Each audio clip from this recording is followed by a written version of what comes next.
Kita akan mendengarkan firman Tuhan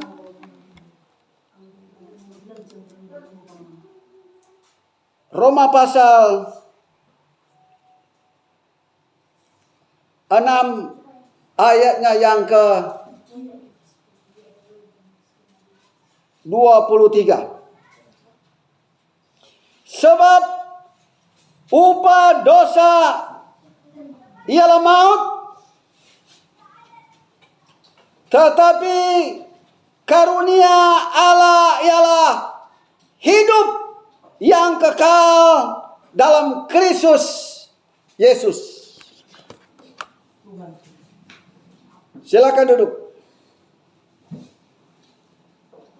Saya akan menyampaikan firman Tuhan tentang hidup yang kekal. Seorang yang ingin hidup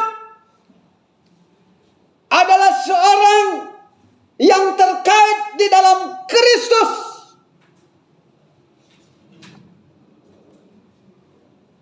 Wadah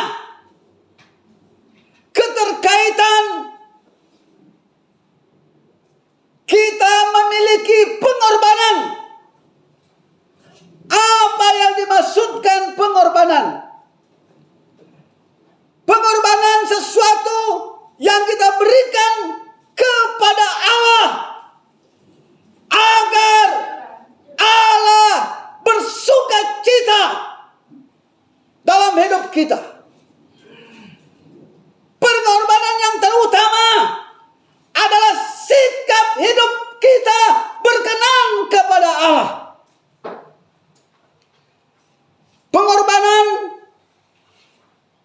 memulai dari perintah Allah kepada Musa. Tuhan mengizinkan menyembelih lembu dijadikan korban bakaran agar umat pada saat itu diperkenankan oleh Allah. Saudara-saudaraku, pada zaman sekarang ini bukan lagi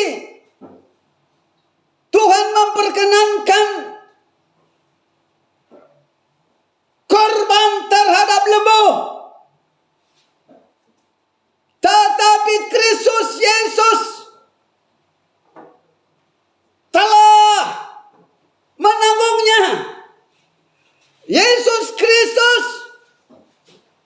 telah mati di Bukit Golgota agar kita hidup.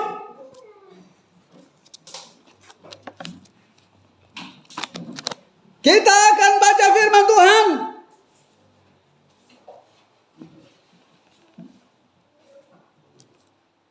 Roma pasal 6 ayat 2 sampai ke 10. Sekali-kali tidak, bukan kita telah mati bagi dosa, bagaimana kita masih dapat hidup di dalamnya? Atau tidak tahukah kamu bahwa kita semua telah dibaptis dalam Kristus, telah dibaptis dalam kematiannya? Pengertian kita telah dibaptis dalam kematiannya.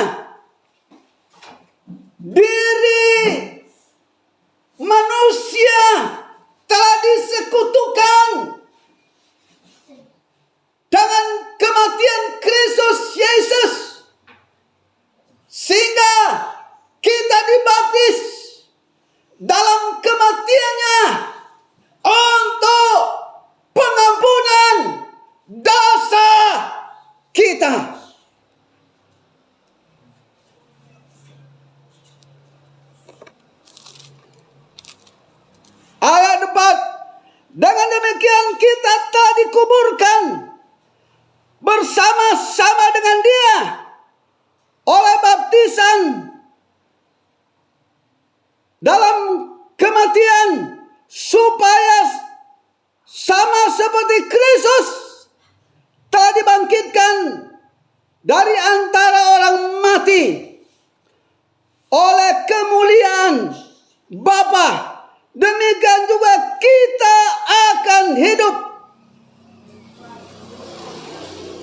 dalam hidup yang baru.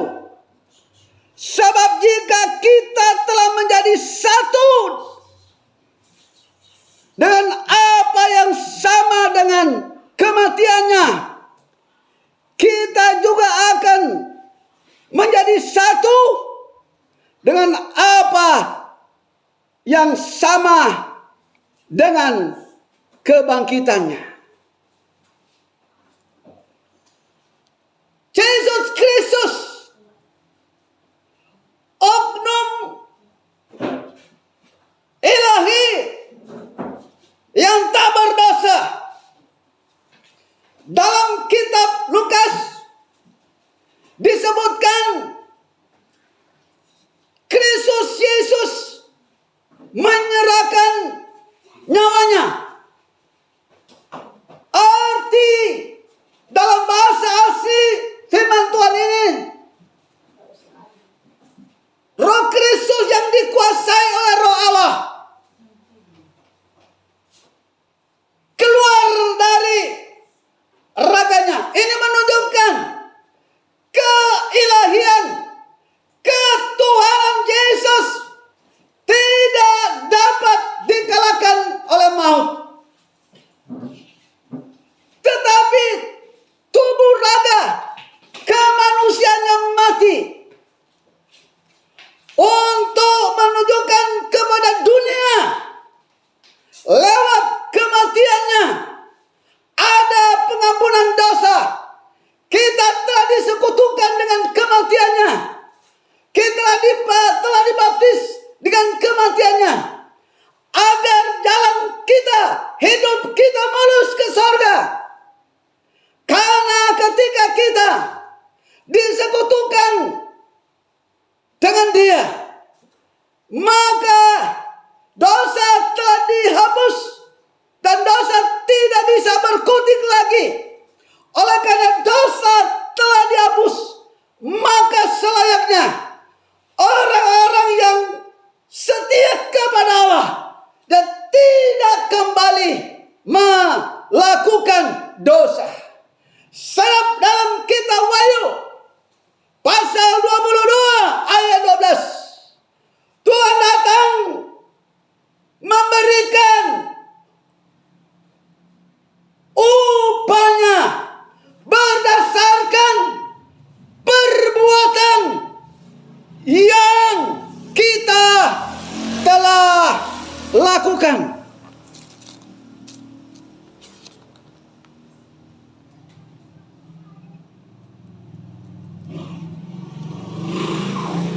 Kita baca kembali Filipi pasal 3 ayat 10 dan 11.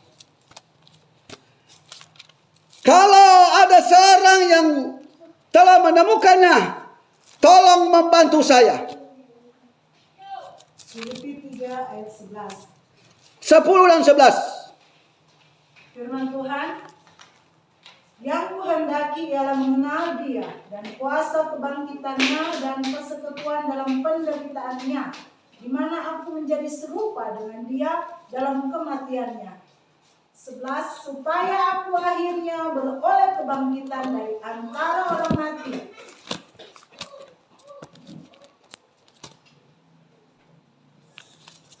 Iya. Filipi pasal 3 ayatnya yang ke-10, saya ulangi. Yang kukehendaki ialah mengenal Dia dan kuasa kebangkitannya dan persekutuan dalam penderitaan.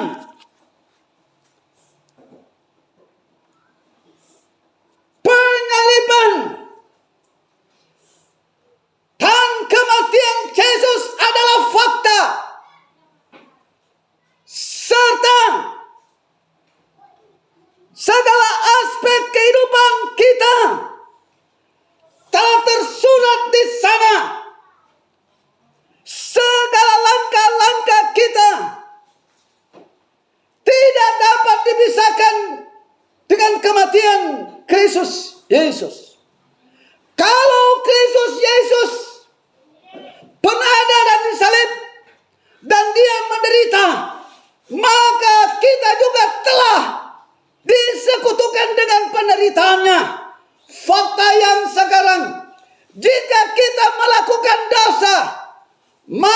sesudah perbuatan dosa ada cemeti, sakit penyakit menimpa kita.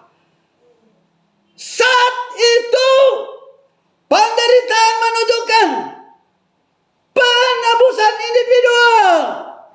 Jika engkau tidak mau menderita, jangan melakukan dosa. Jika engkau menderita, ingin menderita, silakan engkau melakukan dosa. Tetapi Alkitab bilang, upah dosa adalah maut, dan anugerah Allah adalah hidup yang kekal. Keilahian Yesus adalah anugerah. Keilahian Yesus adalah hidup yang kekal. Dan kita telah disekutukan kepada Kristus. Karena Kristus adalah firman. Pada saat kita lahir, kita telah disekutukan dengan Dia. Pada saat Dia mati, kita telah disekutukan dengan Dia. Pada saat Yesus dibangkitkan, kita telah disekutukan dengan Dia. Pada saat Yesus naik ke sorga, kita telah disekutukan dengan Dia. Maksudnya, Kristus Yesus datang ke dunia untuk menyelamatkan umat manusia. Dan kita akan mengikuti jejak Yesus. Kristus berada di sorga saat ini. Dan kita akan berada di sorga. Karena kita telah disekutukan dengan Dia. Ayatnya yang ke-11.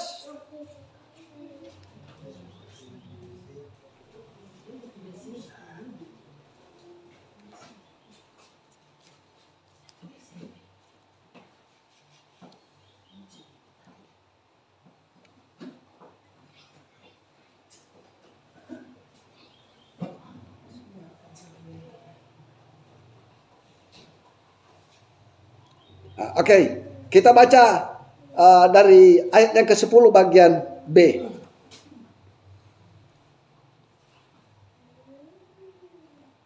Di mana aku menjadi serupa dengan Dia dalam kematiannya. Rasul Paulus adalah tokoh Injil. Dia menyatakan dia serupa dengan Kristus. Wajah kita semua, tubuh kita semua telah diserupakan dengan Kristus. Wajah kita ada momen sesungguhnya kita telah disalib di sana. Ini yang dimaksudkan telah diserupakan dengan Kristus. Ada agama lain mengungkapkan Yudaslah telah diserupakan dengan Yesus. Konon ceritanya, menurut dalil mereka, bahwa Yesus itu adalah firman dan Dia tidak berdosa. Tidak mungkin Dia mati. Benar, Roh Allah di dalam Dia diangkat ke surga. Dalil ini mengangkat Kristus Yesus adalah firman yang tak berdosa. Tetapi ada oknum yang diserupakan, yang disalib. Benar kata Rasul Paulus, aku telah diserupakan dengan Dia. Artinya, di sini ada beberapa wajah postur tubuh yang berbeda-beda. Semua kita telah diserupakan dengan wajah Yesus. Kalau tidak diserupakan, kita binasa. Pengertian telah diserupakan, kita telah mati bersama Dia. Dibaptis mati bersama Dia. Artinya dosa kita telah ditebus bersama Yesus. Dan kalau Yesus bangkit dari antara orang mati, demikian juga kita akan bangkit. Ada kebangkitan secara roh. Kita akan bangkit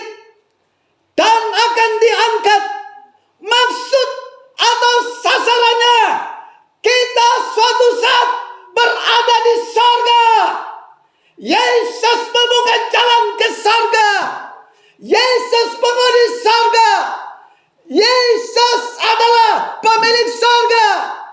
Telah datang di dunia menyembah manusia, berarti roh Allah ada di dalam raga Yesus.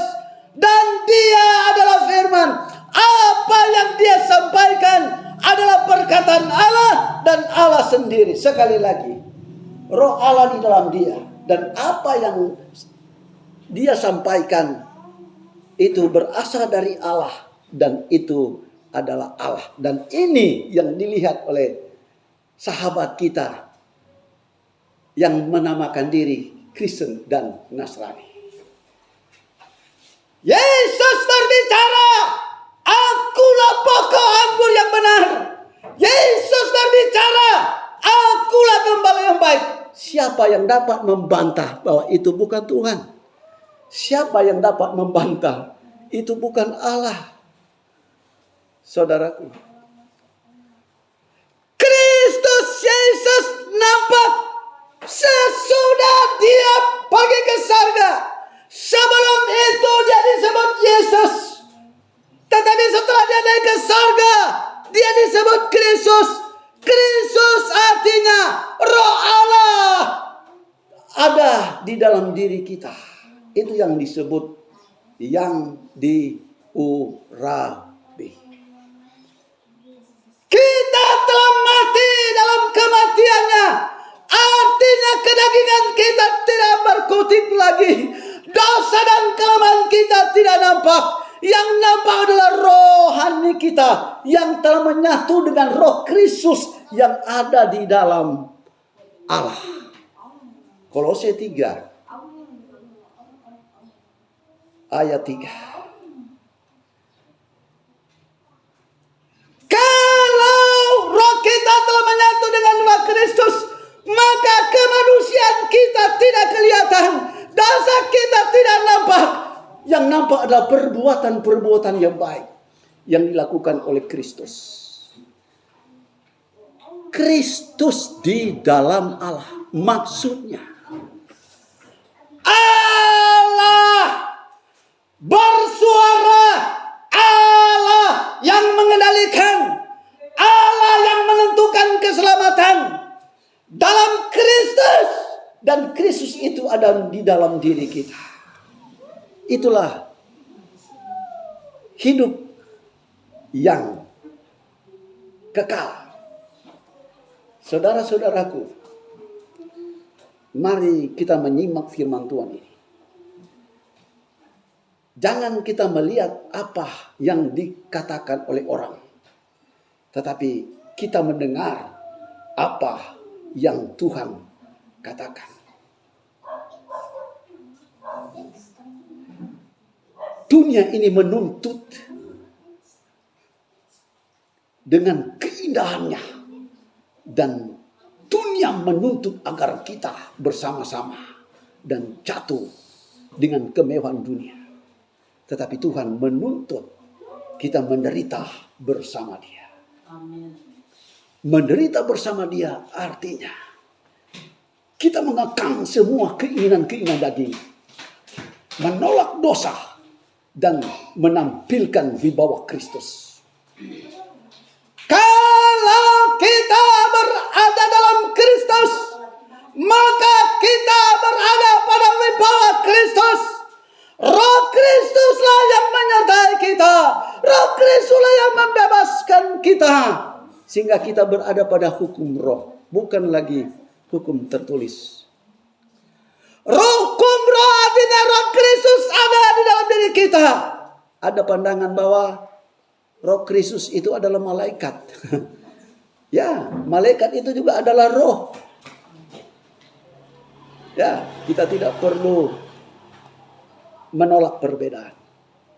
Tetapi dengan jelas, ketika tidak mengakui bahwa Yesus telah mati, Dia telah terlepas dari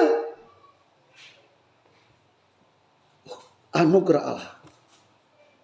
Kalau menolak Kristus lah yang mati, dia tidak memiliki bahagian dalam kerajaan Allah. Kenapa?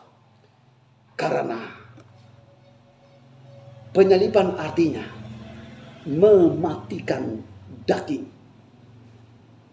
melalui penderitaan, sehingga segala tabiat-tabiat lama tidak berfungsi. Tabiat-tabiat lama telah dikuburkan, diawali dengan pengorbanan dan bangkit dengan tubuh kemuliaan. Itulah Kristus datang di muka bumi ini untuk menyelenyapkan semua dosa kita, menguburkan semua kelemahan kita, menguburkan semua sakit penyakit kita, meniadakan dosa kita, sehingga kita bangkit penuh dengan kemuliaan Allah. Kebangkitan yang final itu adalah kematian tubuh jasmani, kehidupan roh kita yang abadi menempati sorga yang kekal. Demikianlah firman Tuhan ini.